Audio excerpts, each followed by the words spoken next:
Cool. I always say cool. It's the first thing I always say. It's a very funny thing to say, but cool. You all are here. Thank you all so much for being with us for our 11th week out of 12 to discuss this massive, gargantuan tome that is Black Reconstruction, and to specifically have dedicated this much time to the study of this book that we take at Abolition School to be incredibly important. We really salute you all for taking the time to do that. Salute to everyone on the stream that's been with this from the beginning. And sadly, this is our penultimate week, so we're just about wrapping up the semester, and we'll talk a little bit next week about what our plans are for the next semester. But hopefully, we'll have some pretty ambitious and cool plans to continue this hybrid program as we move forward. Today, we're going to be talking about Chapter 14, Counter-Revolution of Property. But first, as usual, as always, we begin with some of the recap of what we talked about last week. And if folks remember last week, we talked about and we went through the sort of very quick overview that Du Bois provides of Reconstruction experiments in many different states, ranging from what he refers to as the Black proletariat of Mississippi and Louisiana, to the white proletariat of Alabama, Georgia, and Florida, and then on to what he refers to as border and frontier, which covers a whole range of chapters. And what we talked about for the most part in those chapters, despite a lot of repetition, despite a lot of Du Bois doing defensive work to say that Reconstruction was not a mistake, that the corruption was not abnormal, that whatever corruption existed was not the fault of Black voters and Black people in government, we drew out of these chapters, above all, an understanding of the uneven geography of the South, and the way that that played out as an uneven geography of political struggle in Reconstruction itself. And one of the interesting effects of this is that it sets Du Bois's own categories into motion even further than they already were. It destabilizes class categories like the planter in particular, and it destabilizes moments that we understand as crucial, like the general strike, right? We begin to understand that the key moment in the determination of the outcome and the meaning of the war is this great general strike, and yet that general strike emerges in the sort of northern part of the Old South, right? It emerges where Union armies are moving, and therefore it leaves aside a lot of areas which, as we saw immediately after the war, people didn't even necessarily realize that they had been freed or that the war was over because of the remoteness, the distance, and this uneven geography. But we also saw in the throughout these states, different variations on a theme of the final outcome of Reconstruction, which is essentially the ways in which a cross-class alliance between poor whites and rich whites becomes consolidated. It's deeply contradictory because these groups for Du Bois wanted very, very different things. But through this consolidation, poor whites essentially betray their class interests. They betray the potential solidarity with Black workers. And they lead to and actually bring about, through terrorism that they themselves are the foot soldiers in, they bring about the end of Reconstruction. In these chapters, we saw a couple of particularly interesting pieces. One was the tension and the difference between the Old South, or what is often referred to as the Tidewater South, and the Deep South. And this becomes very, very interesting, again, with regard to Du Bois's categories, because on the one hand, when he explains the planter as this sort of feudal,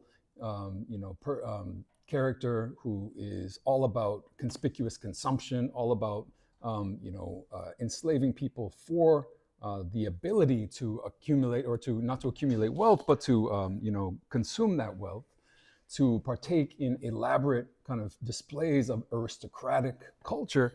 This is not at all what Du Bois sees in Mississippi and Louisiana. And yet he describes those states as peculiarly typical, right? He's got this sort of paradoxical description of these states. And so we played with this distinction last week of the degree to which the sort of Old South might be understood as something like, these are sort of riffs off of Walter Rodney, something like slavery in the service of capitalism, where when you get down into Mississippi and Louisiana in particular, you see something closer to what Rodney might call capitalist slavery, right? The full subsumption of slavery into capitalism, meaning that it assumes all of the characteristics of that capitalism, right? We're talking about a slave system in Mississippi and Louisiana that, according to Du Bois, is geared toward the accumulation of profit and nothing else, right? It doesn't have any of the so-called sort of patriarchal culture that that the Old South maintained. It doesn't make any claims about being a better or more ethical system for enslaved people. It's all about using labor as brutally as possible, often working people to death in many cases, and that this is this is where we get the phrase being sold down the river as a sort of incredibly negative fate from, right? Going from what Du Bois is sort of ironically describing as a less bad form of enslavement to a much, much worse, more brutal, and more capitalist form of slavery. So this is a very interesting distinction that emerges in these chapters. And again, what's particularly interesting is that it doesn't match his description of the planter class, right? He begins with a description of the planter class as a key actor in this drama, but when you get down into the deepest of the Deep South, that planter class is not the actual sort of protagonist that he's speaking of. We spoke about the centrality of Louisiana, both its peculiarity as being really the product of the Haitian Revolution, the very different culture it brings, the large number of particularly free Black people and mixed people that are integrated into Louisiana culture already that complicate the efforts of the Confederacy. And finally, the fact that despite all of that, Louisiana becomes actually the turning point toward the end of Reconstruction. First in the mass murder of Black militia people at Colfax in 1873, and then as the key state in holding up the 1876 election, which then leads to the compromise that ends Reconstruction. Right? Louisiana is the state that does that, and not without reason, because it's a state in which, according to Du Bois, the war never ended.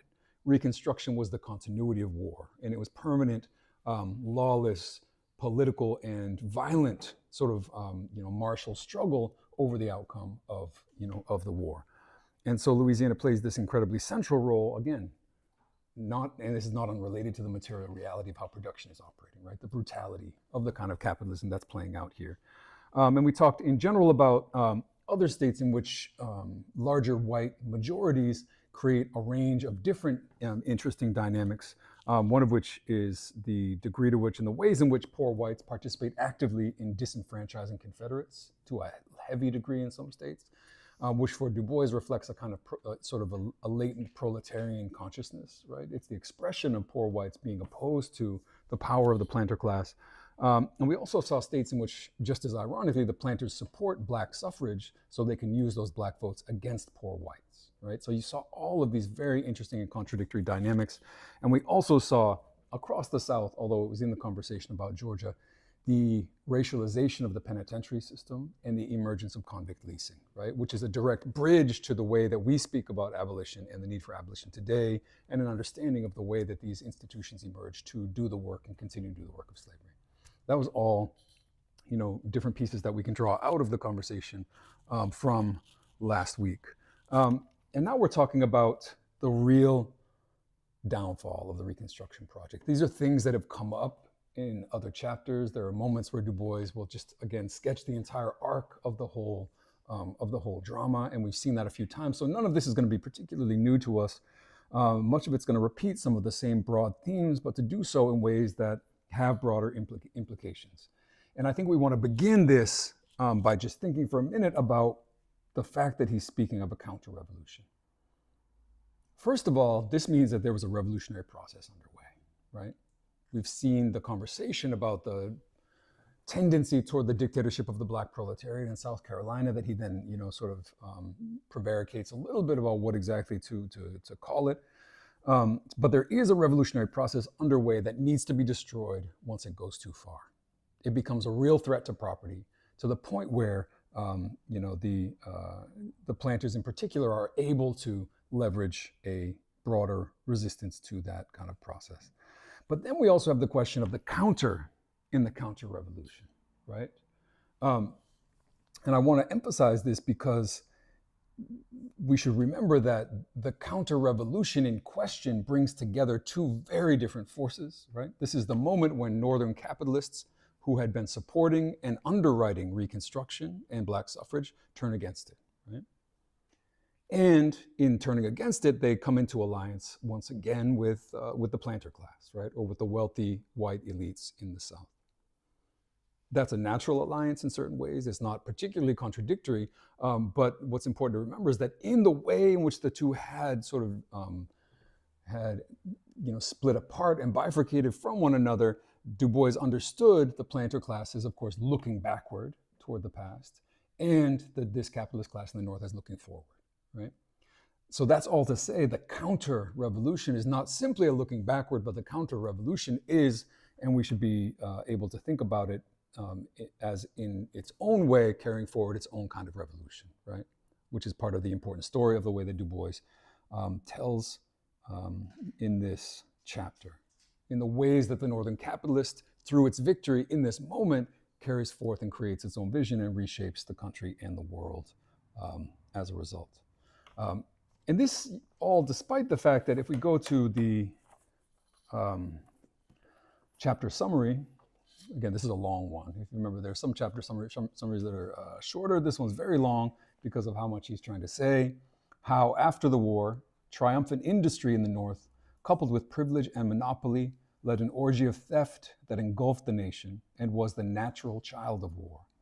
And how revolt against this anarchy became reaction against democracy, North and South, and delivered the land into the hands of an organized monopoly of finance while it overthrew the attempt at a dictatorship of labor in the South. I mean, like, talk about dialectics. This is just like, there are so many pieces sort of rebounding off one another and clashing and moving and transforming and shifting their meanings in the course of just this little summary. And he's saying roughly the ways in which Reconstruction is not only defeated but discredited by its association with a kind of anarchy. That anarchy becomes the pretext for a kind of reaction that then leads forward this, again, very dialectical sort of transition. And the sort of, for people that are sort of nerd out on this shit, right, the dialectical term for this overcoming and transitioning is Aufhebung, and it always entails preservation and overcoming, right? This is something that's very important for Hegel, for Marx. And in this case, it's very, very clear, right? Preserving sort of white power and the power of the wealthiest groups in the US through this complex shifting period of Reconstruction and its defeat, but then carrying forward with a very transformative project, which is the project of what he has already termed in the book capitalist autocracy, a new form of capitalist dictatorship, not the old form, right? So we're not talking about a return to the past.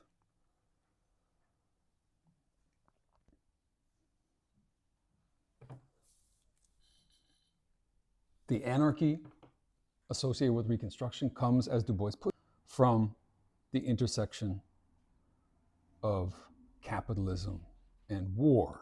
And we're going to sort of unpack a little bit, as he already put it. Theft is the natural child of war, and the form that this theft takes is precisely a kind of radically capitalist form. In other words, during Reconstruction, in the period in which, in the aftermath of the breaking of the planter class, there's a mad scramble for control of the South, right? Control of the land, control of the resources.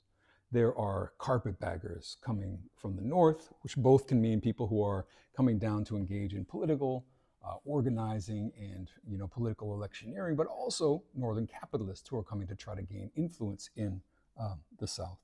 There's a scramble for those resources that, of course, leads to what Du Bois describes as the anarchy of thieves, grafters, and highwaymen, right?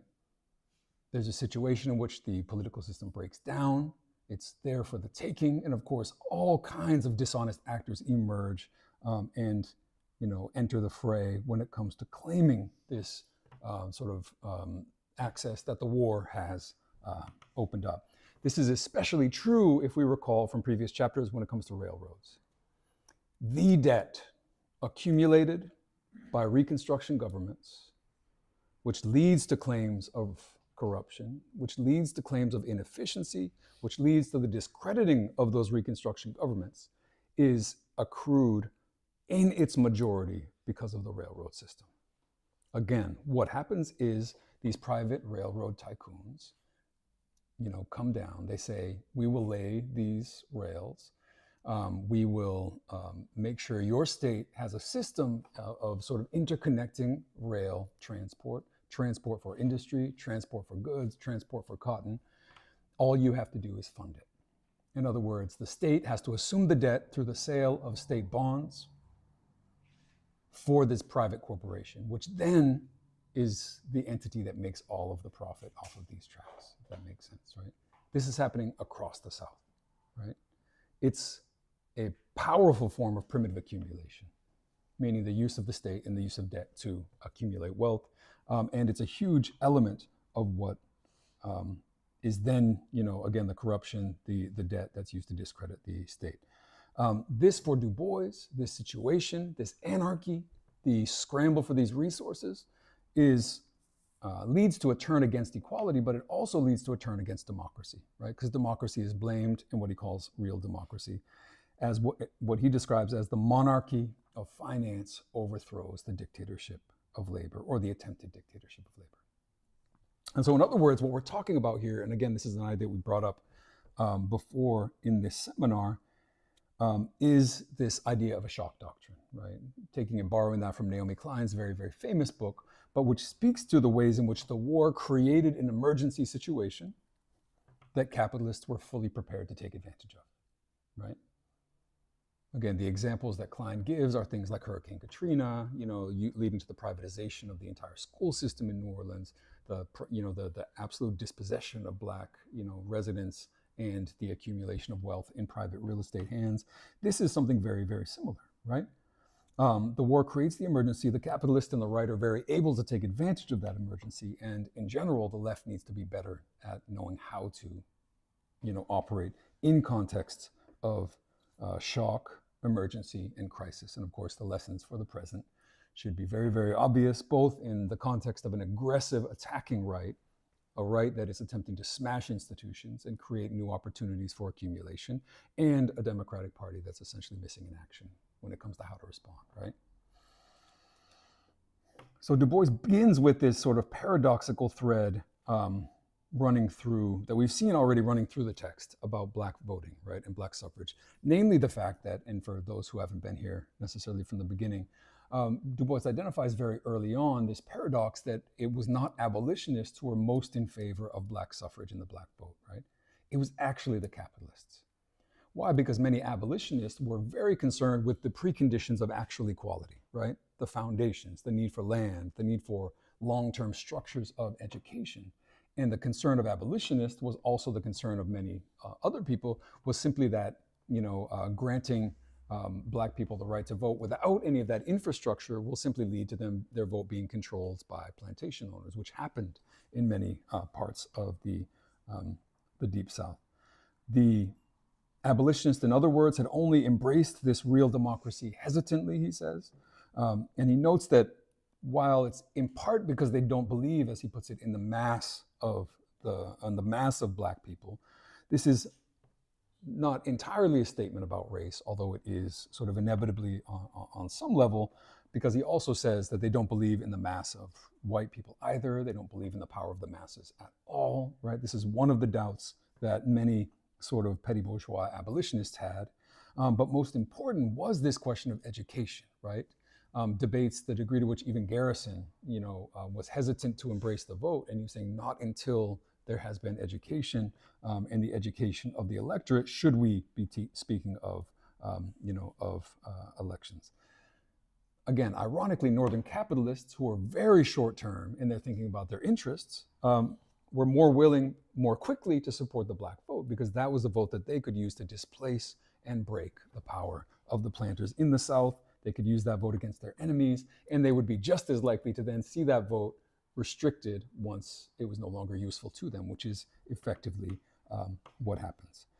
And as we see, in general, Du Bois doesn't disagree with these general concerns about education, concerns about resources and land distribution, about training and about leadership, because he even says in this context, he says, the machinery assembled under the Reconstruction dictatorship, this is on page 580, it could have done so much. It could have rebuilt the economic foundations of Southern society, confiscated and redistributed wealth, and built a real democracy of industry if it were under the leadership of intelligent, what he calls intelligent and unselfish leadership and a clarifying ideal, right?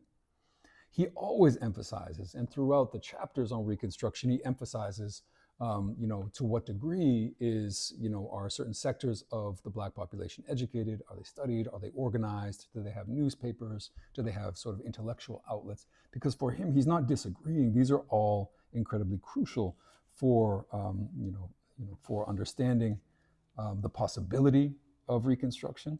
And ultimately, this project, we know, and this is on the top of 581, failed in the face of the Ku Klux Klan, and especially because the appeal of property in the South got the ear of property in the North. This is what he calls an eternal second in a cycle of 1,000 years, in which the Northern capitalists supported Black proletarians in the South. It wasn't going to last. Capital effectively repaired the rupture that had emerged between Northern capitalists and wealthy elites in the South, right? This is the downfall of Reconstruction. Again, this is the era of mass corruption. This is the era of mass corruption across the country. It's the era of Boss Tweed in New York City, in Tammany Hall. It's the era of the robber barons, and it's the era of the railroad tycoons. The railroad power was consolidated through what Du Bois calls fighting, stealing, and cheating, a violent process, a corrupt process, a dishonest process of primitive accumulation. Primitive accumulation, again, is what launches capitalism in its historical emergence from the beginning, and which uses violence, force, which uses extra legal means, but which also uses coercion and legal manipulation, and which uses public debt from the very beginning. These are all things that are used as part of this process of primitive accumulation to facilitate capitalist power, to line the pockets of the rich, and to launch, in this case, capitalism in the US South, right? We're seeing a repetition of that process as an uneven, progression across the globe, as Rosa Luxemburg would have identified. And what's interesting is that then, as now, Du Bois is incredibly clear that this corruption is monopoly capitalism, right? Which is capitalism in general, right? This is what capitalism is. This is what capitalism does. It should not be surprising to us. But what's interesting, of course, is that the historical guilt for this process of sort of violent dispossession, corruption, greed, violence, highway robbery, as Du Bois would describe it, doesn't fall on the capitalist at all, right? Because there's a sort of two-step process that Du Bois identifies in this chapter of denial and scapegoating that becomes crucial to this. You can already sense this kind of two-step that's happening, right? Whereas like capitalism is creating all of this chaos and anarchy and then saying, look at all this chaos and anarchy, therefore we need to now do this other thing, right? It's a really ingenious maneuver, and it takes the form of two processes of, a two-step of scapegoating. The first is to blame so-called carpetbaggers from the North. Again, this is a broad phrase. It can mean many different things, but what's important to recognize from the very beginning is that it has so much traction in the South, and it can mean so many things for the very same reasons that we'll later see in the 20th century. Claims of outside agitators, claims of people coming down from out of town, people riling up the masses, right? All of these things, right? So carpetbaggers being perceived as these sort of out-of-towners who are interfering in Southern affairs becomes crucial. And then the second, of course, mode of scapegoating is, if you look over onto page 583, is to blame Black people themselves, right? And this is a rare moment where Du Bois resorts to all caps, right? He's just absolutely yelling at you. After first blaming greedy and vengeful Northerners, i.e. carpetbaggers, and then holding up to public execration those Southerners who accepted Negro suffrage, scalawags, right? Carpetbaggers, scalawags. This is where the all caps begin. The South finally, with almost complete unity, named the Negroes the main cause of Southern corruption, they said, and reiterated this charge until it became history. That the cause of dishonesty during Reconstruction was the fact that 4 million disenfranchised Black laborers, after 250 years of exploitation, had been given a legal right to have some voice in their own government, in the kind of goods they would make, and the sort of work that they would do, and in the distribution of the wealth which they created. That's it. That's the scapegoating. That's the depth of the political strategy that allows everyday capitalism, which in its sort of teleology, right, it's like necessary trajectory and orientation leads to monopoly, leads to corruption. Right? That's all it takes for capital to sort of wash its hands of corruption under Reconstruction. And not only that, but to use it, right? And to leverage it to make, in many ways, a real revolution. So the scapegoating shifts the blame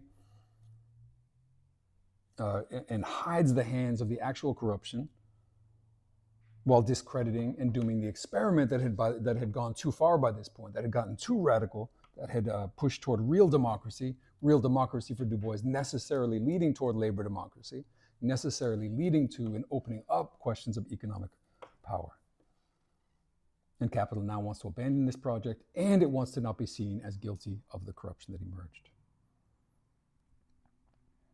And this is because, again, capital is forward-looking. It is wanting to create its own new image of the world. And this is what Du Bois begins to document on 583. This was not a return to the past. It was a process of looking forward toward a different future. This is sort of halfway down. Thus, the old dictatorship carried on by property interests failed, while at the same time a new super dictatorship arose. The dictatorship of property, as represented by the wild freebooting from the close of the war to the panic, had proven to many minds that free competition in industry was not going to bring proper control and development. Far from turning toward any conception of dictatorship of the proletariat, of surrendering power either into the hands of labor or of the trustees of labor, the new plan was to concentrate into a trusteeship of capital, a new and far-reaching power which would dominate the government of the United States. This was not a petty bourgeois development following the overthrow of agrarian feudalism in the South. It was, on the contrary, a new feudalism based on monopoly, but not monopoly of the agricultural possibilities of the land so much as of its wealth in raw material, in copper, iron, in oil, and coal.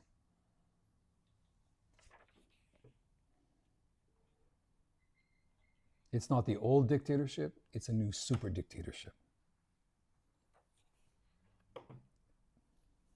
And Du Bois uses a whole range of descriptions to describe it, and they all kind of disrupt this historical, progressive teleology of Marxism that he's trying to sort of reject, right? The idea, first and foremost, that slavery is of the past, capitalism is of the present. So we've seen slavery, as in the racial capitalism thesis, as being central to the operations of capitalism. We've seen the sort of permutations of it within capitalism, right? It can be fully subsumed and very capitalist. It can be less capitalist, but serving capital. Here he's saying this is a new capitalist dictatorship and monopoly, and it's also a new feudalism, and it's also a new monarchy, right? He's describing it as all of these, complicated things, a new and vast monarchy. Monopoly capitalism is feudalism in this vision, right? There's a lot of overlap between these different, what are often understood as entirely different modes of production, because they're just different forms of dominating labor and extracting resources. This transition was very much about capitalism. In other words, it's northern capital taking over the South, but as we're going to see, it's much, much bigger than that. And it's much bigger because it's not only the expansion of an existing system. In other words, it's not simply capitalists taking control and reshaping production in the South, it's also the creation and the expansion and the empowerment of a new kind of machinery. Right? This is why he calls it a super dictatorship. This is why he talks a lot about the administrative apparatus and the military apparatus that the war helps to create. The defeat of Reconstruction gives rise to what he calls a corporate supergovernment. This is over now on 584. Great corporations, through their control of new capital, began to establish a supergovernment. And this is where the two-step comes in, right? On the one hand, they crush the robber barons, the thieves, and the grafters. Very interesting. These are just capitalists doing what capitalists do, but this supergovernment comes along, crushes them in order to legitimize and stabilize a new form and a new expanded form of capitalism. and thus appeased those of the old school who demanded the old standards of personal honesty. Second, they made treaty with the petty bourgeoisie by giving them, certain income from their investments while also depriving them of control of industry, he says. And finally, they made treaty. In other words, they made peace with labor. This is a lot of things to be happening all at once, right? A new form of administrative apparatus in monopoly capitalism that is buying off elements of the sort of petty bourgeois middle class and creating, for the first time, really, according to Du Bois, a labor aristocracy, or what will come to be known as a labor aristocracy, right?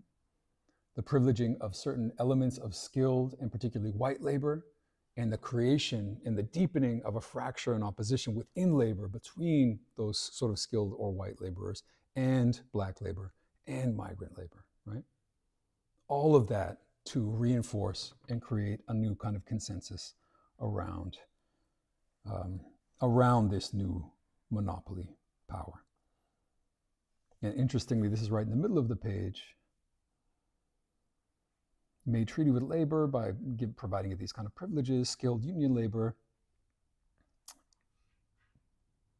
granting it a higher wage and other privileges between them, distinguishing them from what he calls a great reservoir of common and foreign labor, which it kept at work at low wages with the threat of starvation and with police control, right?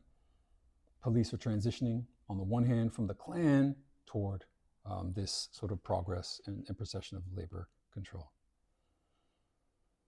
This control of supercapital and big business was being developed during the 10 years of Southern Reconstruction and was dependent and consequent on the failure of democracy in the South, just as it fattened upon the perversion of democracy in the North.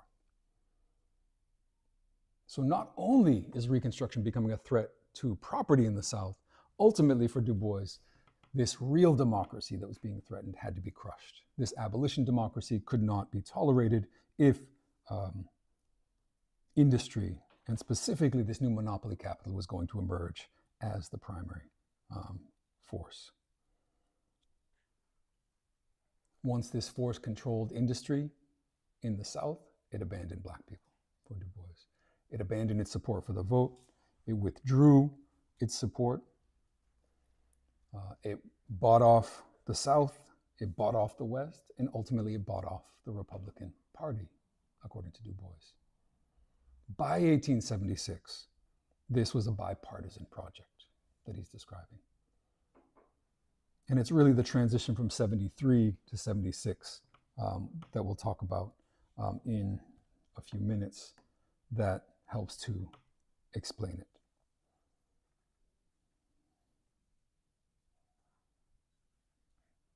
I think we can maybe take a few questions before we go forward into some of the questions around force, property in this chapter. So if folks either on the stream or here in the room have any questions on this, the broad arc Du Bois is painting around the collapse of Reconstruction, the new form of industrial dictatorship that it's putting forward, we can have those.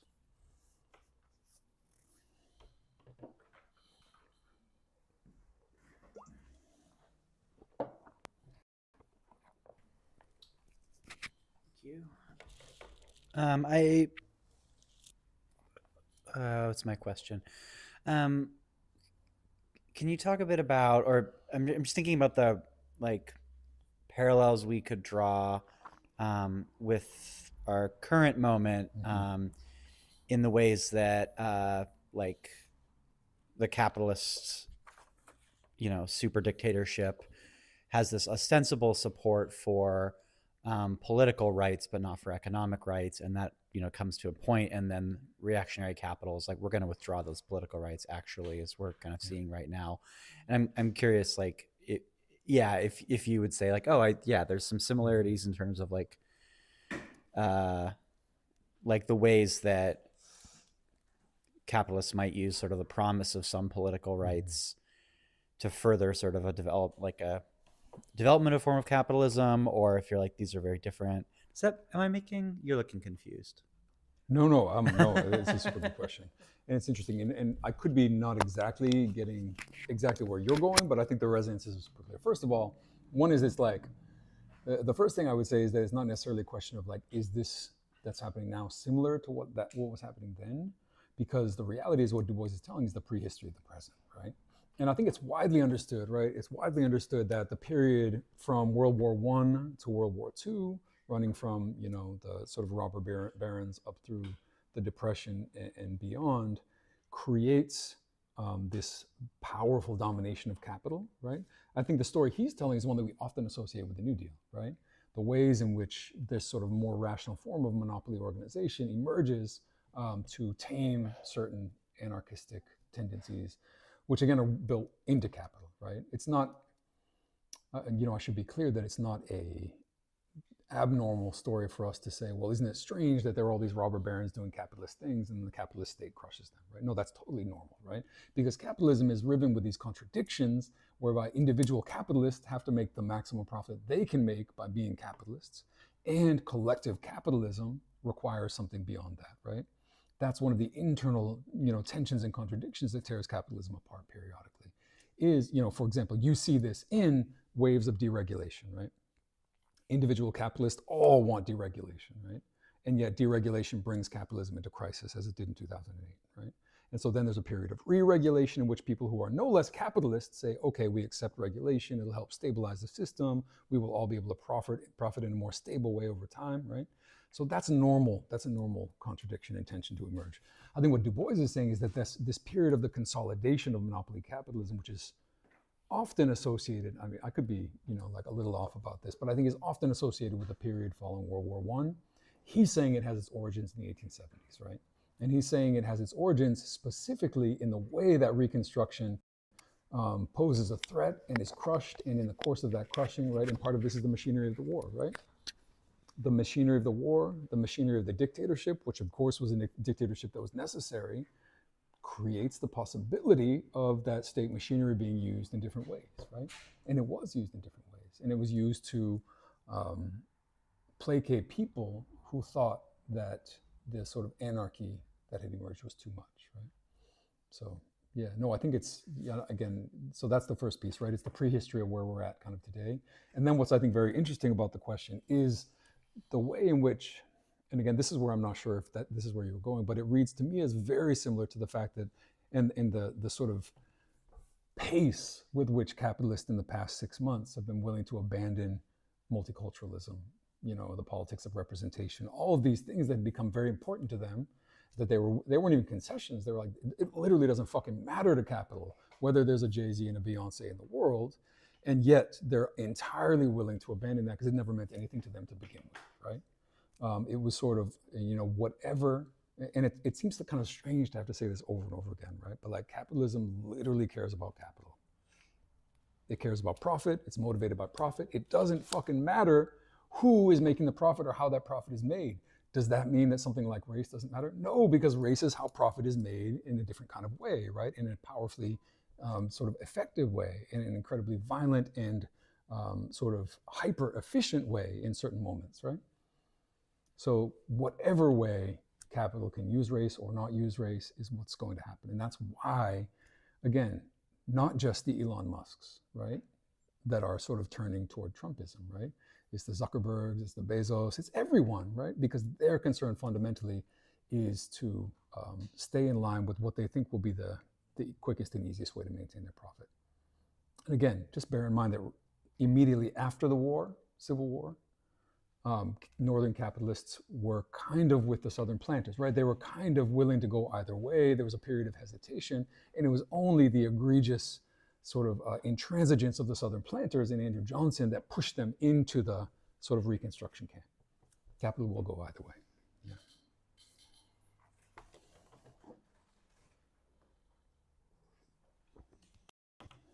Draw a direct line between railroad oligarchs and tech oligarchs, throwing minority classes of workers under the bus as long as it lets capital flow unrestricted. So between railroads and tech. Yeah, I mean, it's not even so much the fact that we're talking about technology, communication technology, you know, all in between, right? Middle of the 20th century, the sort of revolution in transit and transportation technology that allows for sort of global supply chains, right? It's that, but honestly, the through line And again, this is a through line that goes all the way back to primitive accumulation, right? And it's part of the permanence of primitive accumulation. The through line is the absolutely shameless use of public resources and public money and taxpayer money and, all of these subsidies, right? Again, we talk a lot about Nepo babies. We can talk about the Trumps and the Musks of the world, right? You've got like racist real estate baron, you've got South African diamond miners, and all of these people are still taking public subsidies to do the work that they want to do, right? Which is quite literally the work of dispossession, primitive accumulation. Trump is taking over South Texas, right? He's expanding, through, the sort of subsidies and privileges that he's being granted into that, and creating this whole new constituency of these sort of like tech fascists that is emerging today. So yes, 100%.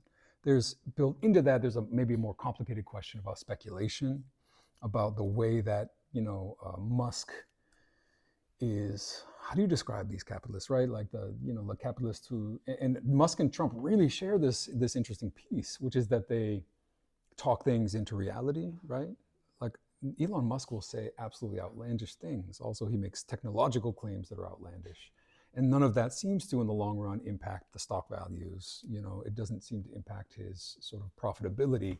And so there's a part of this is like this is the right-wing Leninism, which is willing to sort of smash and grab and create and make reality and craft reality. Again, this is part of the response to emergency situations as well that we need to be better at, right? How do you create emergency situations?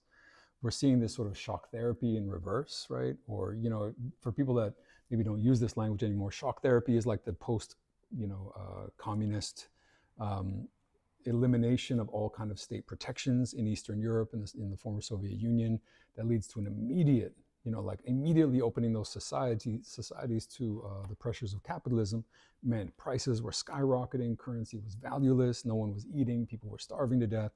And the claim was that this shock therapy would strengthen you in the long run, right? But it was, of course, a form of, again, capitalist primitive accumulation. But they're very, very good at this. And I think they share a great deal in that sense with the kind of robber barons, with the railroad tycoons. What else?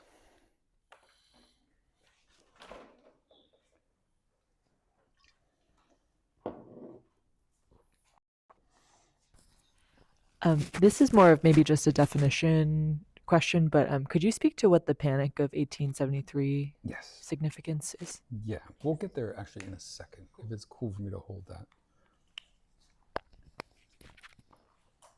You've seen it referenced multiple times in the text. It's the sort of, it's the inflection point before the turn against Reconstruction. But do we have any more other questions that we want to take, or no? Are we good? We can just move right on. Cool. So you've got labor revolt in the South. This is happening. Du Bois says it's not very well organized. It's manifested more by withdrawal and refusal to participate in production. You've got the infiltration of carpetbaggers. You've got the South, in Du Bois's account, adjusting to free labor, which is actually a big transition, right? Finally, the South and the planters say, you know what, okay, slavery is gone. We're going to have free labor. There's a very interesting way in which Du Bois sort of says this is a credit to Reconstruction that it also freed white people. And this is a sort of double-edged freedom, of course, because it's freedom to be part of the sort of exploited class. But remember that poor white people in the South were excluded from the economy, right? They couldn't even get jobs. And so now you did have an increase in the number of poor white people who were involved in agricultural labor. You have the recovery of the economy to a considerable level, which is significant. You have a reduction, and this is interesting, in the size of land holdings, meaning that there are more small sort of landowners out there. And these are all really important transformations that Du Bois is pointing toward in this period. But we know, of course, that the overarching story is that it wasn't enough. Not enough had changed. And Du Bois returns as a result of this question of what it means to make a revolution, and specifically what I say, I'll call over here the tale of two Charleses. Charleses, is that how you say it? Two Charles or two Charleses. Because he's talking about the limitations again of a kind of petty bourgeois abolitionism, the barriers to transformation that were unforeseen by people, particularly people like Charles Sumner, who, if we remember, was the most important abolitionist in the Senate, but who also very much centered the question of political rights. In other words, the right to vote, civil rights. These are the fundamental questions that will then bring with them this transformation. And what Du Bois writes here is very interesting, of course, for us as well. What liberalism did not understand was that such a revolution was economic and involved force. Economic and involved force. This is on page 591. And there's two pieces there, of course, right? Neither of these will be very surprising to us. Those who against the public weal have power cannot be expected to yield save to superior power. A superior power needs to be brought forth if any true revolution is going to be made. And this, you know, he gets back to a question that we had raised earlier about the internal built-in trajectories of capitalism toward monopoly, for example, because Du Bois kind of playfully here, this is on the bottom of 591, compares Charles Sumner to who he calls someone that he calls that other Charles, meaning Karl Marx, who, as he put it, Charles Sumner did not realize, and that other Charles, Karl Marx, had not yet published Das Kapital to prove to men that economic power underlies politics. Economic power underlies politics. Abolitionists failed to see that after the momentary exaltation of the war, the nation did not want Negroes to have civil rights, and that national industry could get its way easier by alliance with Southern landholders than by sustaining Southern workers. They did not know that when they let the dictatorship of labor be overthrown in the South, they surrendered the hope of democracy in America for all men. And he says, doggedly to the end of his days and with his dying breath, Charles Sumner strove for his peaceful revolutionary ideal.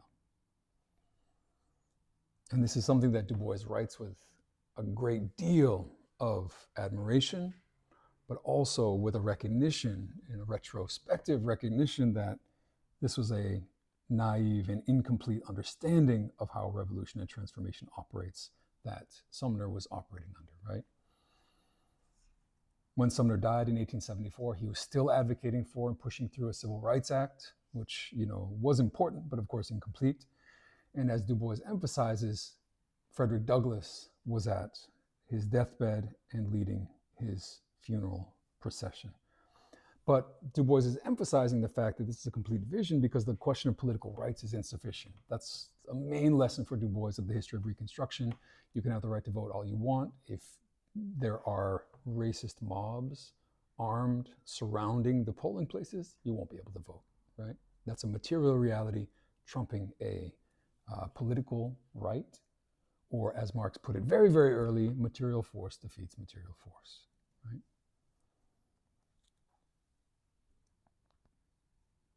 And when Du Bois is arguing that the revolution is economic, he is saying a couple of things about Reconstruction and abolition. The first, which we've talked about before, is that many abolitionists were petty bourgeois. Many were susceptible to the American assumption, right? The idea that thrift and hard work creates success on an economic level, that anyone can pull themselves up from their bootstraps. And this American assumption, of course, weakens radicalism across the board and has long been the Achilles heel of American leftism. But even more important in some ways is the fact that he immediately turns to the Panic of 1873 to prove the economic peace, right? So the Panic of 1873 is a sort of bank run and collapse that leads to the first Great Depression, right? For many people, between 1873 and the Great Depression, it's actually one long depression. So this is the first Great Depression. It's provoked by a panic, and it not only dooms Reconstruction. Du Bois has summarized this earlier in the book when he says all of a sudden Reconstruction was not anyone's priority, right?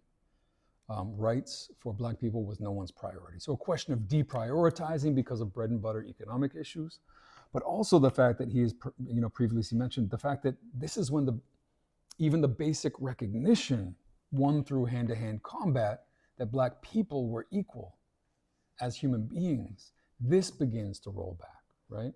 You saw the advance during the war of the idea that Black soldiers were willing to fight, were able to sort of lay down their lives in defense of the nation, in defense of freedom, and therefore people started to view them as more human. After the crisis, after the panic, that starts to recede, right? The very idea of equality is touched and trumped by this economic crisis, right? That's a powerful thing to say, and that's why Du Bois is bringing it up here, because he's trying to show that the absolute autonomy of economic forces in certain circumstances is something that particularly many abolitionists were not able to recognize. In the context of this crisis, as he puts it, this is on 597, labor war ensued in the North and serfdom was established in the South. And the product of both of these divergent kind of tendencies was the consolidation of capital on the one hand, and again, the consolidation of a privileged, white, skilled labor force, unionized with protections and privileges on the other.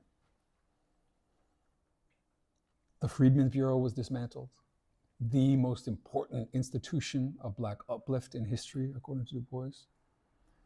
What little land had been distributed was confiscated. And 40 acres and a mule, that sort of long promised economic transformation, remained merely a catchphrase. This is over on page 602. And while for Du Bois, he's admitting that to some, it may seem minor, it may seem like a footnote. He says, surprise and ridicule has often been voiced concerning this demand of Negroes for land. But as he puts it, this is right in the middle of page 602.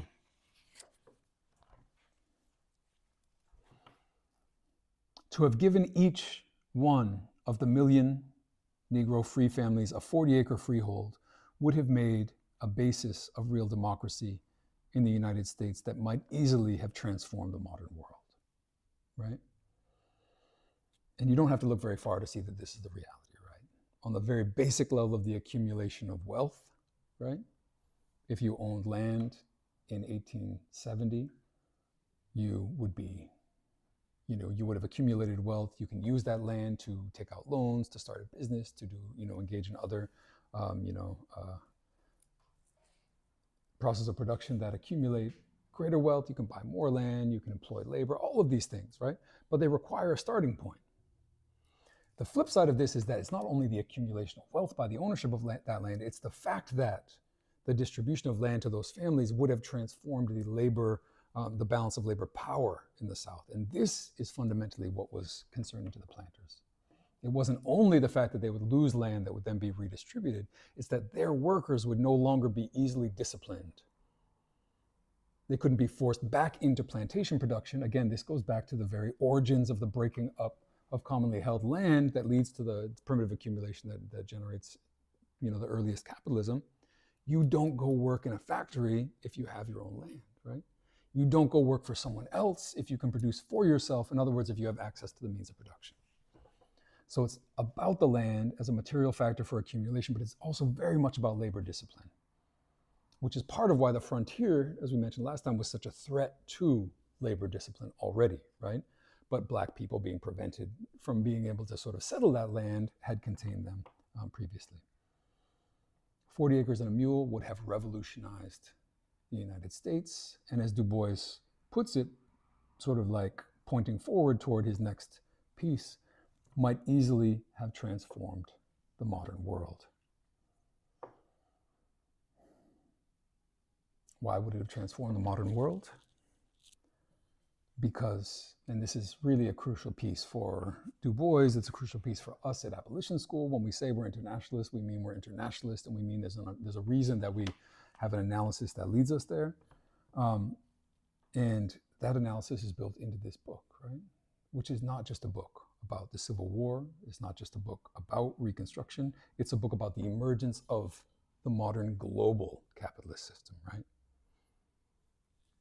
About the way in which that modern global system was fundamentally shaped by this moment in particular. The defeat of Reconstruction wasn't simply a defeat for abolitionists. It wasn't simply a defeat for Black Americans, although it certainly was that. It wasn't simply a defeat for those poor whites who betrayed their own class interests and sacrificed themselves on the altar of white solidarity. It was a tragedy for the entire globe. First on, well, actually, let me see.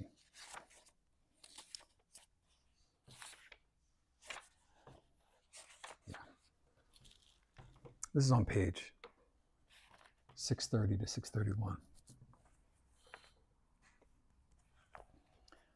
The military dictatorship was withdrawn, and the representatives of Northern capital gave up all efforts to lead the Negro vote. The new dictatorship became a manipulation of the white labor vote, which followed the lines of similar control in the North, while it proceeded to deprive the Black voter by violence and force of any vote at all. Further down, the Black voter struggled and appealed, but it was in vain, and the United States, reinforced by the increased political power of the South based on disenfranchisement of Black voters, took its place to reinforce the capitalistic dictatorship of the United States, which became the most powerful in the world and which backed the new industrial imperialism and degraded colored labor the world over. And then over on the top of 631, the United States was turned into a reactionary force. It became the cornerstone of that new imperialism, which is subjecting the labor of yellow, brown, and Black peoples to the dictation of capitalism organized on a world basis. And it is not only brought nearer the revolution by which the power of capitalism is to be challenged, but also it is transforming the fight to that sinister aspect of a fight on racial lines embittered by awful memories.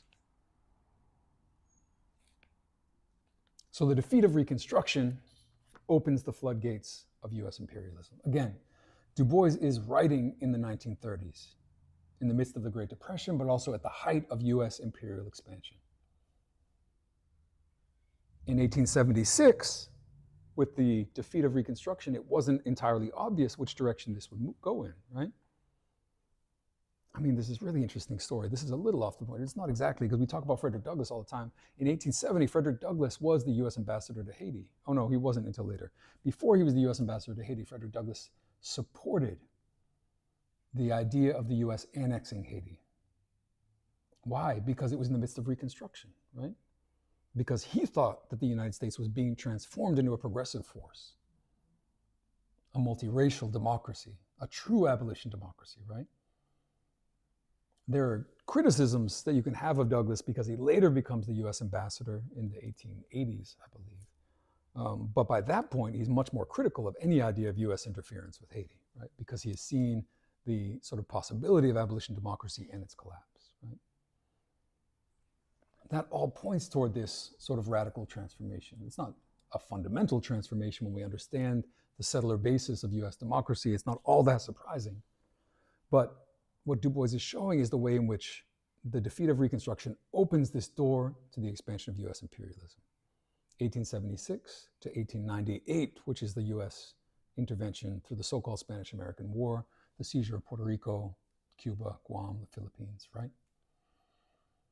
This is when US imperialism starts to expand, and Du Bois is seeing that in real time in the 1930s. There have been, since then, in the interim period, marine invasions all across Latin America, Nicaragua, Haiti, Philippines, right? This is not a secret by the time he's writing, and he's trying to see where that comes from, right?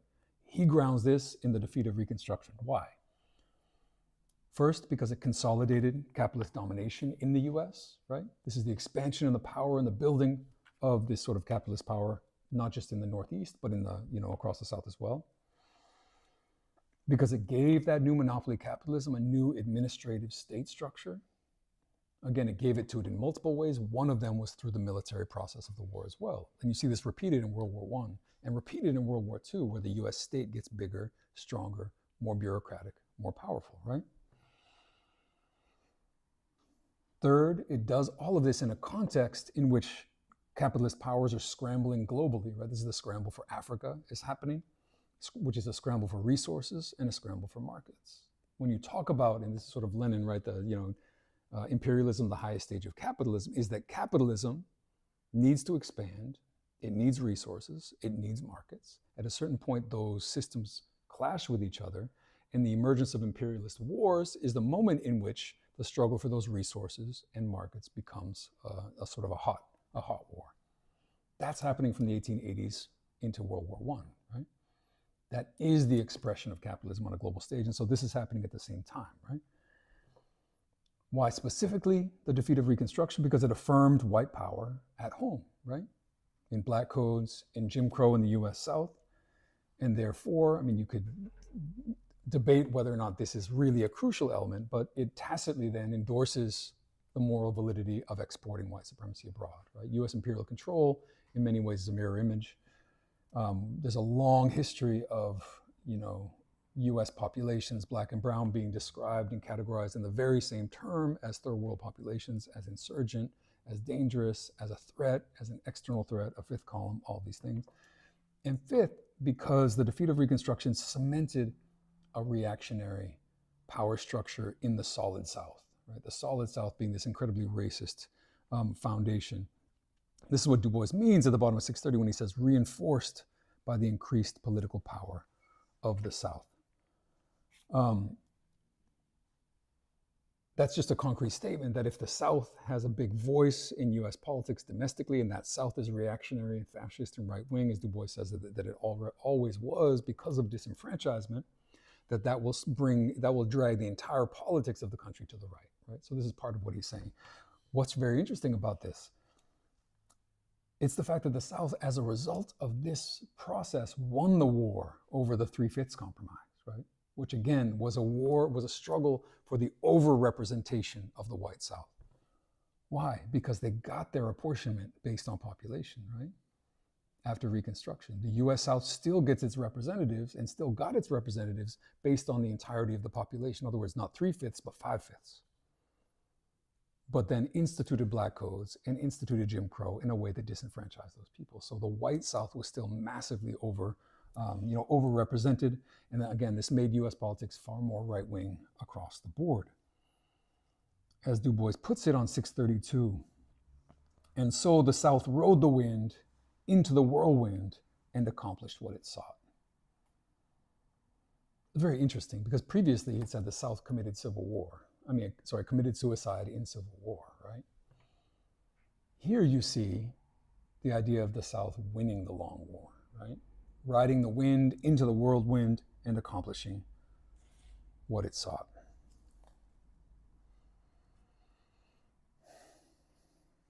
And if you'll bear with me, I'm going to do some excessive amounts of reading from 633 over to 635, because this is just really some of the most incredible writing that you will ever find.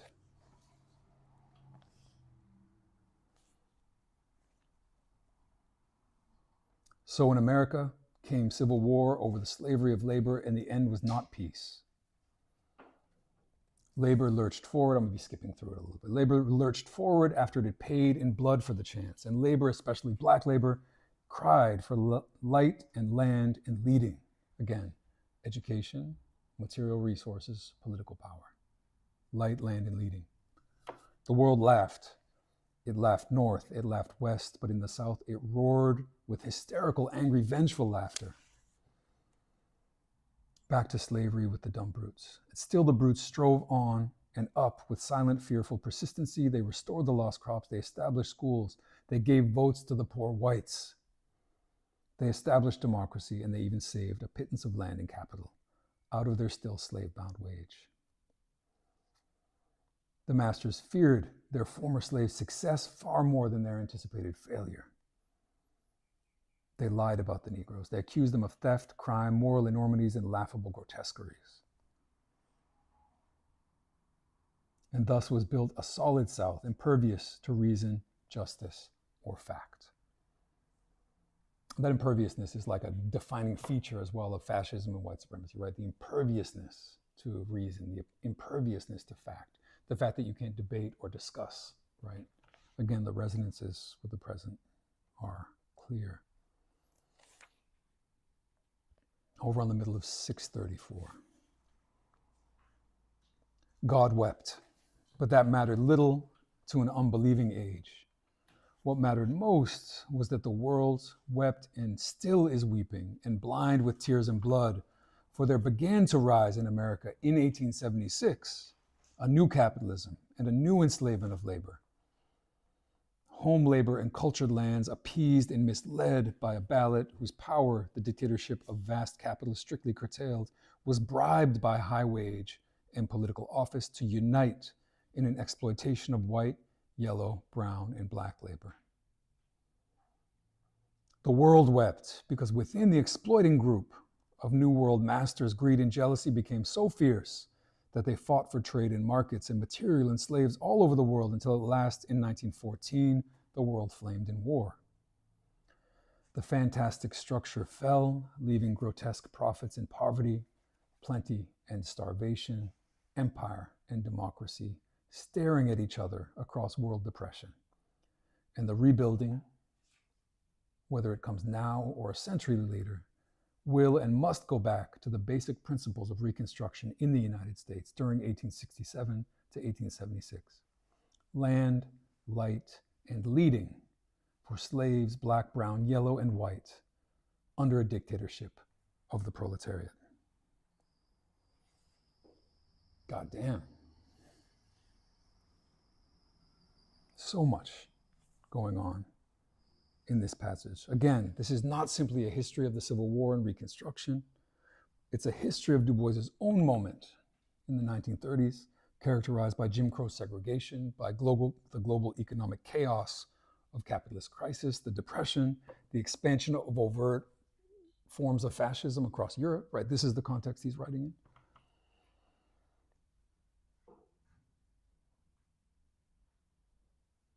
And the consolidation of this new global imperialism, which reorients his and our understandings both of what we're up against and about who will lead in the future.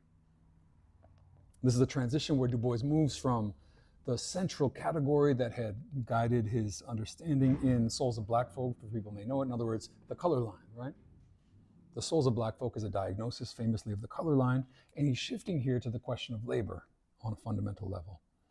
But crucially, and this is incredibly crucial, when he shifts to the question of labor, he's not abandoning the question of color, right? He's talking about a global color line and the way that this is lived as a labor question, right? This transition didn't mean the abandonment of the question of color and racial domination, since this is a dictatorship that he's looking toward, right? The dictatorship of the proletariat that will lead this struggle. This is not just any dictatorship, right? This is the dictatorship of what he had referred to, and here's the sort of crucial final sort of refiguration that Du Bois is doing of Marxist categories.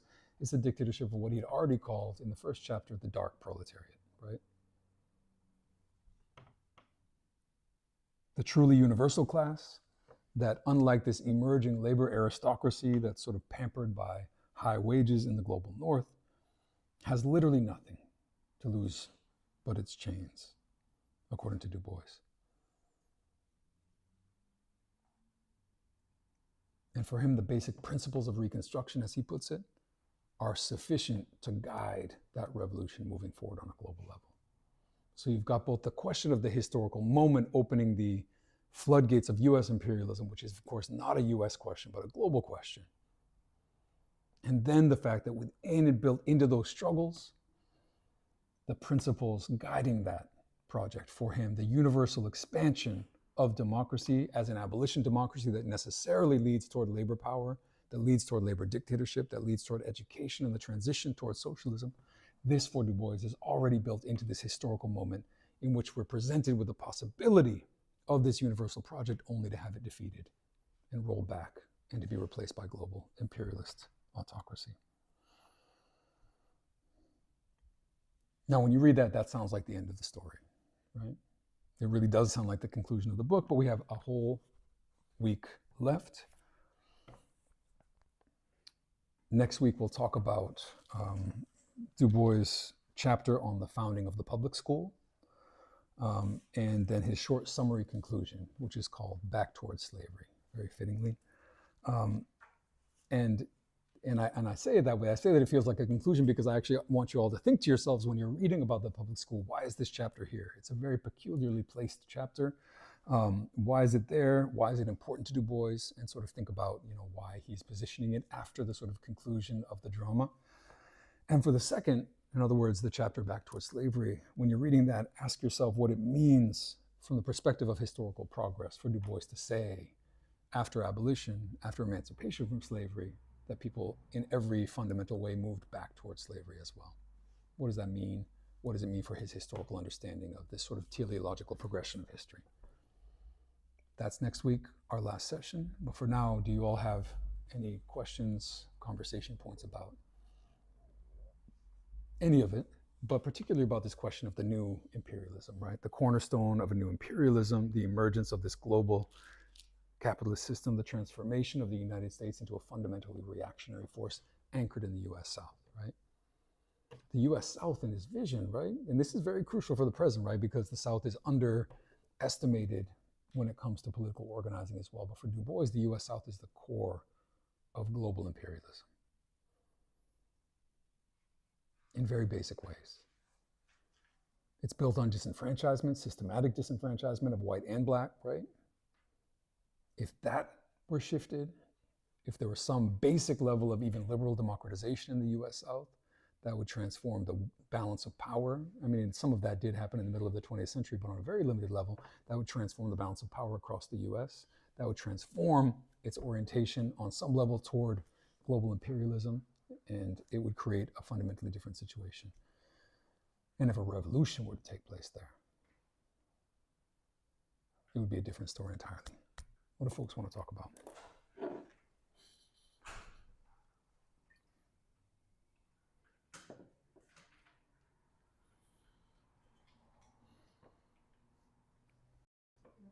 Chat. Is monopoly dictatorship another form of capital accumulation, or does it come out of capital accumulation? Is monopoly dictatorship another form of capital accumulation? This is a fundamental, piece. Again, part of what Du Bois is saying when he's joking about the two Charleses, about Sumner and Marx, is that Marx had not yet written Capital, which he writes only in the 1860s. The point being that, part of what Marx is showing in Volume 1 of Capital, of course, is that capitalism tends toward monopoly. It tends toward, conglomeration. It tends toward the ever greater accumulation of capital. Why? I mean, these are very, very basic things. It's not, many of you probably already know it, right? Because the competition for profit is driven by things like economies of scale, which is if you can produce more things, if you can produce them cheaper, then you can dominate that market. So you increase your use of technology to produce more things, you make more machines, you develop new technologies. All of that allows you to make many more things to sell in search of more profit for yourself. There's a contradiction also built into this that I mentioned last week, I think, called the rising organic composition of capital, which means the more technology goes into production, the less labor goes into production, which means that the actual basis for profit declines over time. It's one of the built-in contradictions of capital, because labor is the basis of that value, right? And the basis of profit ultimately. So that's the contradictory piece. But yes, the point is that because of the very built-in competitive dynamics of capitalism, it leads toward monopoly. Always, right? Unless there is some force which prevents that from happening. That force, for example, in the US is things like right now, right? Google is being subjected to various anti-monopoly claims, right, by federal powers. And they're thinking of, stripping Chrome, forcing Google to sell Chrome. This happens all the time with tech firms in terms of bundling, right? You buy an iPhone, it has certain, technologies built into it that are proprietary. All of that is part of this sort of building up and expansion of a monopoly, which then cuts against the competitive nature of capital, right? But the competitive nature of capital is a myth, right? And it's a myth that we especially hear repeated by right-wing libertarians, or even some well-meaning sort of not so right-wing libertarians who think that there's a good kind of capitalism, right? Or that if you got rid of the state, and state intervention into capitalism, capitalism would be smooth and well-functioning and competitive. That's the tension that is grounded in a fundamental misconception of what capitalism does, right? Capitalism requires you to accumulate and accumulate and accumulate by maximizing profit. And as you do that, you gain more power. Not only are you going to use that economic power to buy political influence 100%, always, right? But you also will use it to cut down on the ability of your competitors to compete with you, right? There are, capitalism is based on competition, but there are anti-competitive monopoly tendencies within it, right? And those are fundamental. That's where it leads. Du Bois is describing, again, the historical emergence of this and anchoring it in these political moments and dynamics. What else?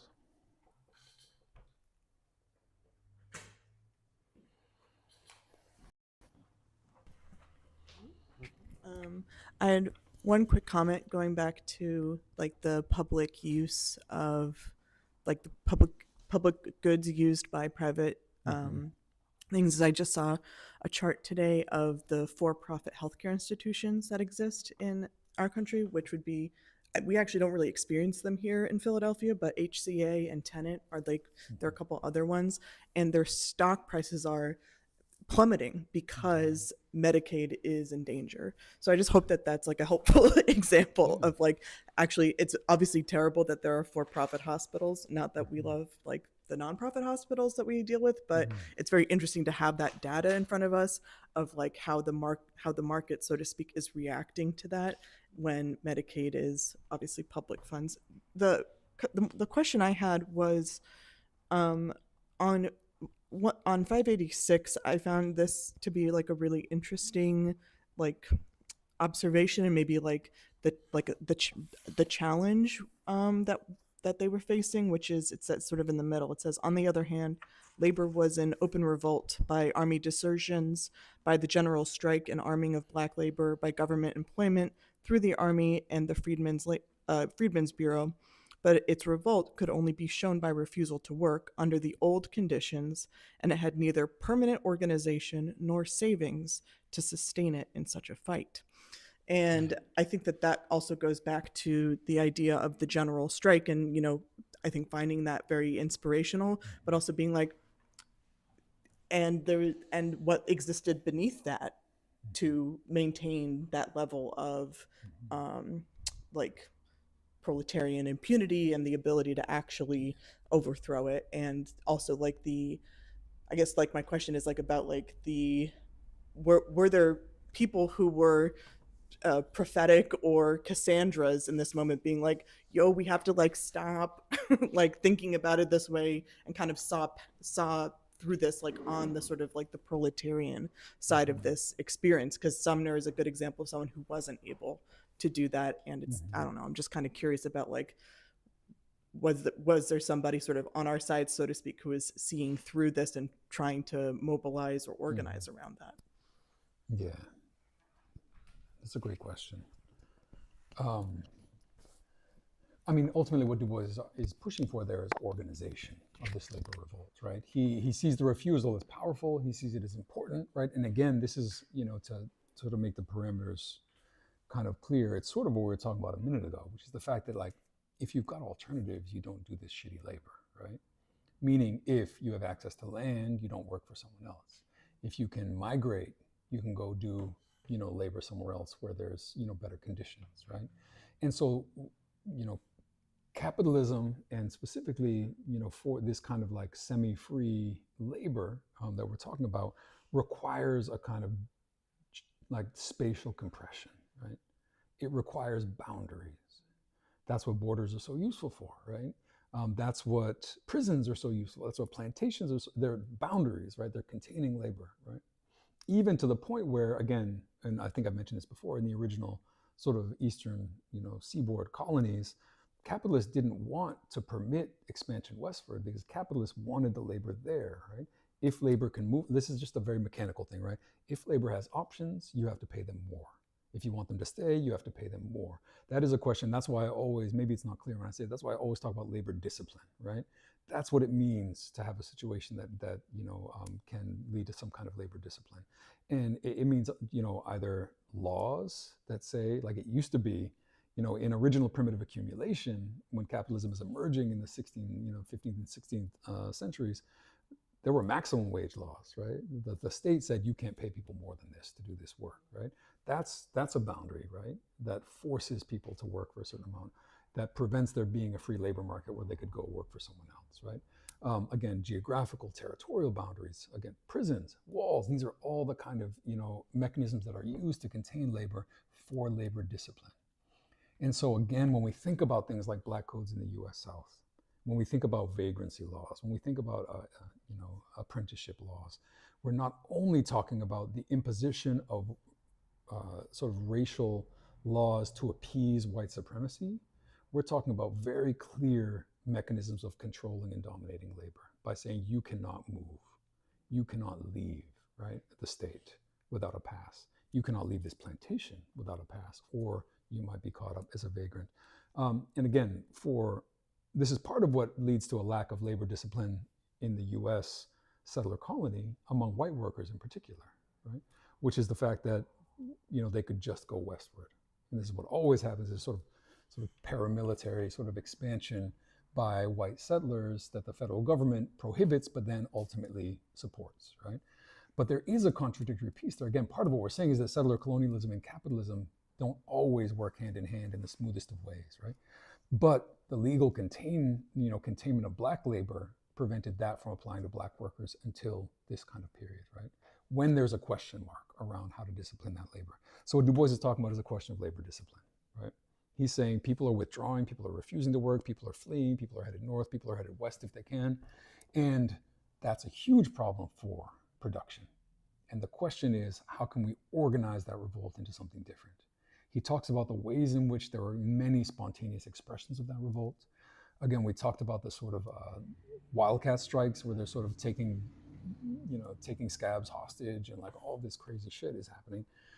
And that's great, says Du Bois, but it's not enough to sustain this struggle, right?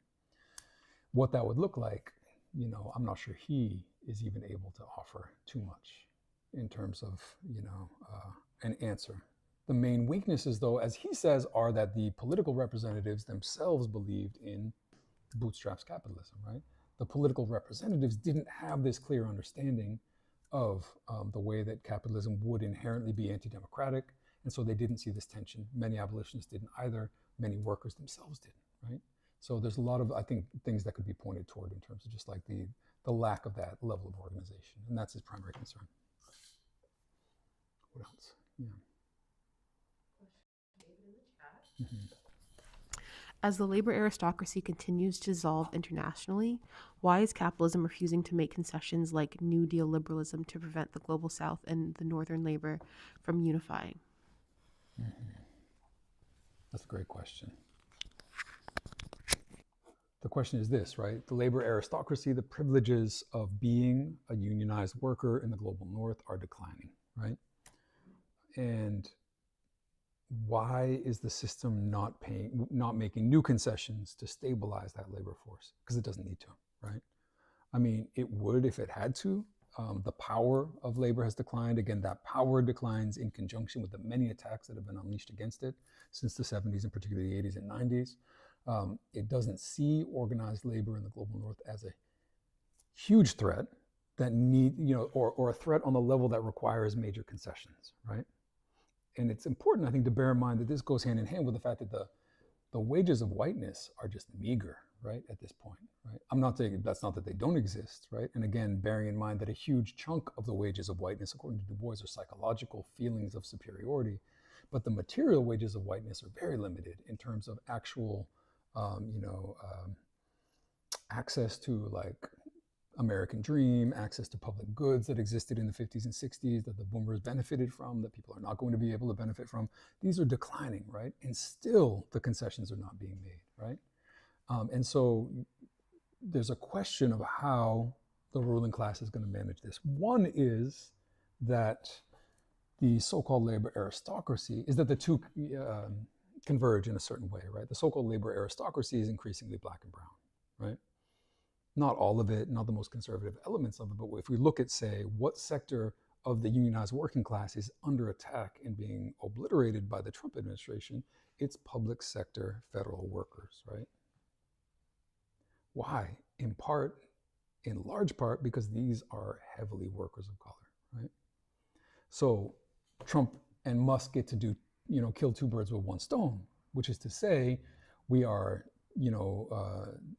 sustaining and upholding our libertarian principles of minimal government intervention in fighting corruption and fighting waste by cutting back on the size of the federal government, and in so doing, destroying a constituency that opposes you, right? A political constituency.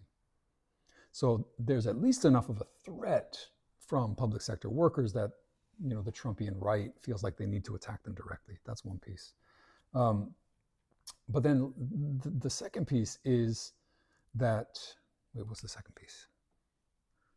No, not in the question, the second piece of my brain. So you've got like, on the one hand, they're attacking, them. On the other hand, God, there's so many things going on that I could have said. I forget which was the second piece. There's a direct attack on, workers, and yeah, that's what I remember. They're not posing the kind of threat that needs the concessions, right? The concessions will come, right? Oh no, the second piece, yes, got it. The second piece is Trump's, economic nationalism, right? Which is that there is, on the very least on a rhetorical level, and we'll see if it, comes true on a material level, an actual attempt to rebuild that kind of constituency and privileging, not around whiteness per se, but around US workers, right? The idea of giving certain privileges to US-born workers, this criminalizing of migrant labor is a huge part of that. Again, think back on the contradiction between what the white working class or the white poor in the South and the planters in the South want after the war. The planters want permanent, caste black labor, right? The white workers don't want that. They want to be the labor force. They want access to the labor force. And think about that contradiction in relation to today, these claims about getting rid of all these migrants who are taking our jobs, because on paper, white people want those jobs, right? Not true, not really reality, but it's interesting because it's built into the same kind of economic nationalism. This was a strategy of Bannon. It's a strategy of Stephen Miller, which is to build a coalition that is not really multiracial in the sense that it's still anchored in white nationalism and power, but that is able to peel off 20 or 30% of Black Americans, is able to peel off 20 or 30% of Latino votes, right? And to do so in different ways, but fundamentally around this sort of like question of labor, right? And the narrative around labor. The explicit strategy of Trump to target Black workers, to say, we're going to offer and protect your jobs, we're going to do that by getting rid of migrants, right? That was an explicit strategy. And I think that's really central to this question, because that's part of, it points toward, on the one hand, the rhetorical kind of like bait and switch of this probably not being real, but also to the way in which, it may point toward an attempt to rebuild a material constituency by granting these kinds of privileges. And again, on some level, the privileges are there. If you're not being targeted, if you're not being deported, if you're not being snatched, right? The privileges are there of status, of citizenship, and that's sort of translating into some kind of labor aristocracy on a minimal level. What else? There was a question. Did you lose it? I really thought I wasn't going to be able to get that second point out of my brain. It's just like write things down. We good? Oh, we've got one more.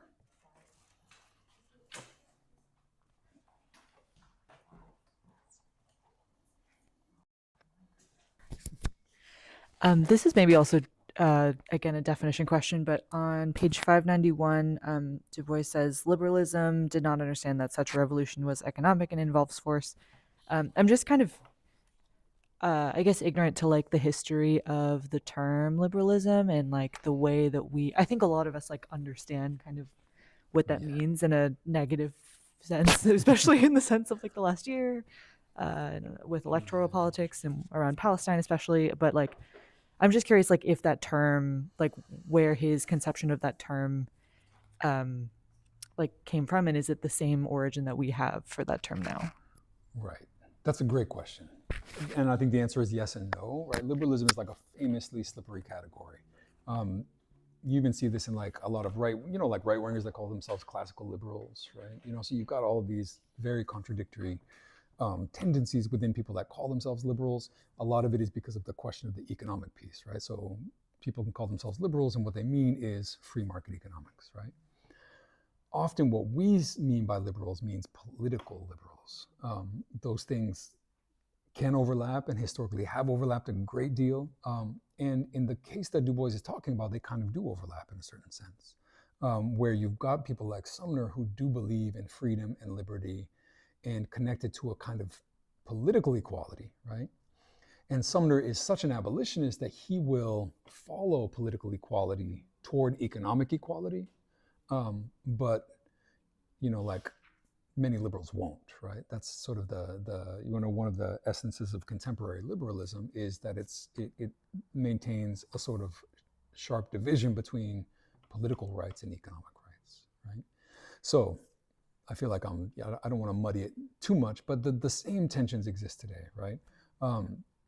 Again, on the one hand, like liberalism is often understood as upholding negative rights. In other words, a right to be protected from state intervention or a right to be protected from oppression, right? Versus a positive right, which is something that you have a right to, right? Housing, jobs, land, right? Like those are more, too material for many liberals. And then finally, and I think here's a really important point, is that liberalism, when I talk about liberalism today, I mean people who don't know how to fight, like who don't know what it means to struggle, who don't even understand their own situation. And part of this is because liberalism is so bound up with capitalism. And because in our moment, particularly with the Clinton era onward, liberalism and capitalism have been hand in hand, right? Follow the Soviet Union, there is no alternative to neoliberalism, and liberal capitalist end of history, is the only horizon that we have.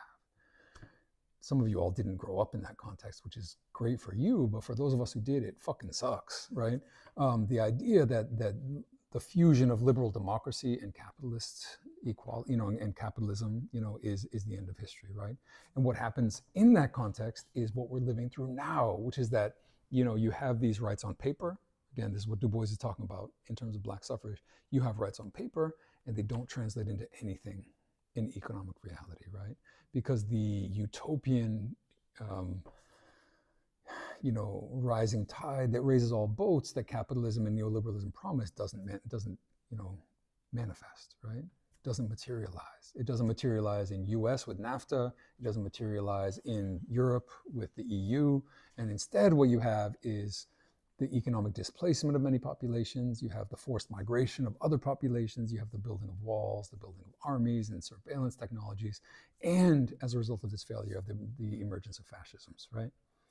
And in that context, liberalisms argue for the free speech of fascists and argue for, like the debates and the sort of marketplace of ideas, when all of this is economic and material, right? According to Marx, according to Du Bois.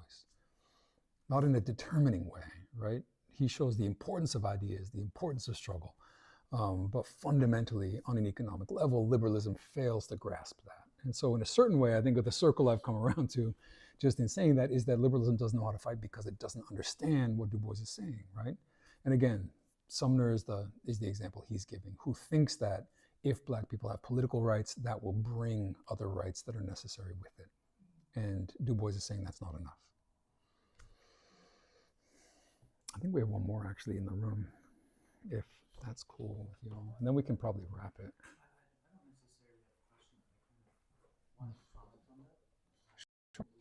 Yeah, go ahead.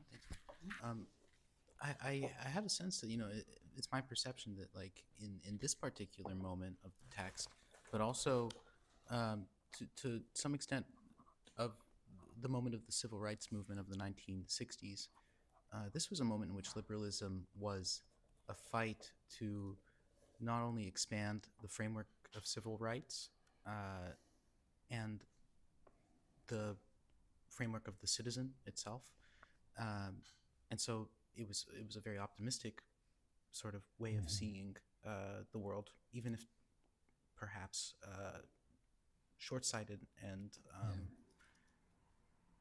frankly wrong in its basic premises. Mhm. But today, I feel like a liberal is someone who believes that the rights extended to whether citizens or non-citizens are already in place. They simply need to be defended. Mhm. You know, I don't think that there's this sort of expansionist component in liberalism today, which is Mhm. why I think it's interesting reading critiques of like whether it's the white liberal or just the liberal, no further specification in Du Bois' time or MLK's time, um, because it seems, you know, that there's a common spirit to this liberalism, but Mhm. today, Yeah. well, what the hell is a liberal fighting for? You Yeah. know, they don't believe that the state itself is equipped to expand Mhm. rights. I mean, they don't really discuss or look at the expansion of rights, and it seems to be the most cynical of them who really Mhm. believe that through legislation and the like, we can expand the existing framework of rights or expand Yeah. the rights that are typically extended to a citizen or expand Mhm. what it means to be a citizen. Um, they usually just simply believe that if we keep voting, Mhm. the problem itself will be resolved. The problem itself, the problematic itself will be gone. Yeah. They don't really I seem think to. that's true. Yeah. No, and I think you've explained the difference super clearly, right? Which is the fact that the vote is there, right? The fact that in many ways the vote is the threshold, the political right is the threshold, which means in a context where that doesn't exist, right, there can be an optimistic struggle or a struggle to expand how we understand democracy. Again, on a minimal level, that could mean all you care about is voting. You know, on a maximal level, you could be like a, you know, like a Sumner who thinks that voting expands rights itself, right? It plays a crucial role in doing that. But if that's your framework, I mean, I think that's sort of part of what, you know, what explains the fundamental difference. Namely, again, the fact that, and you get this again, you don't, you know, you get this deep liberalism in sort of black communities after the civil rights struggle. They say, well, listen, like we fought for that and we got you the right to vote. Why are you so ungrateful about it now in the 90s? And the answer is a material question, right? The answer is because we're fucking poor, because we're dying, because the state doesn't give a shit about us, is criminalizing us and throwing us in prison, right? Those are materialist answers, though, right? And liberals don't necessarily want to hear that, right? Because, again, the framework says that the political right is sufficient, right? It's only a far as soon as you bring in the material, it's like you're not really a liberal anymore, I think, right? As a framework for what needs to be fought for. And once you add to that the material terrain of not just, you know, political rights having been universalized in a certain sense, which isn't true either, right? But when you add to that again, the absolute embrace of neoliberalism, you've got a situation in which liberals today are actively contributing to destroying access to political rights. And so they're, on the one hand, part of the problem that we know, right? The Clintons started all of this shit, right? They didn't start it, but they amplified it, accelerated it. They launched the deportation and border infrastructure. They launched the mass incarceration criminalization, you know, that we are still sort of living with today. So they're a huge part of the problem. And as a result of that problem, they are fighting defensive struggles to maintain very basic political, you know, rights, right? The right to vote, you know, against waves of disenfranchisement, gerrymandering, you know, explicit struggles to disenfranchise people to prevent them from participating in the minimal level. So I think that's it. I mean, again, I think you already kind of explained it, which is that on this terrain, it's not even about optimism. Liberals don't think they can win anything, right? And so they are limited to defending the institutions, defending the Supreme Court, hoping that somehow, by some miracle, this institutional structure, which is designed to be illiberal, will somehow, you know, create more kind of freedom and equality. But we know it's not capable of, right? It's a system, and it's just a system that's sort of bound to break at this point because there's no real way to think transformation through it. Cool. That was such a great discussion. I really appreciate you all, and we'll see you next week for our last session. Thank you.